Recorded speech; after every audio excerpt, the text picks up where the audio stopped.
Today for dinner, I'm cooking out of Lisa Leake's newest cookbook. It's released on Tuesday.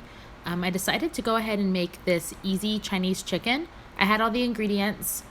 The ingredients are pretty minimal and it looks really simple to make. So I'm going to show you how it's done. Okay, so the recipe calls for soy sauce, but I just use this organic tamari. It's a gluten-free soy sauce. I think it tastes the same. Whole wheat flour from King Arthur flour, and then some rice vinegar, and my favorite honey of all time from Trader Joe's. The first step is to take the soy sauce and water and combine in a shallow dish and marinate the chicken. We are on the next step, which is to take the chicken and toss it in the whole wheat flour and then in the melted coconut oil.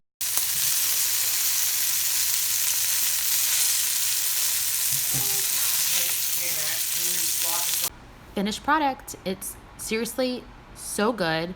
Did not take me long to make at all, and I'm serving it with my carrots that are tossed in olive oil and honey.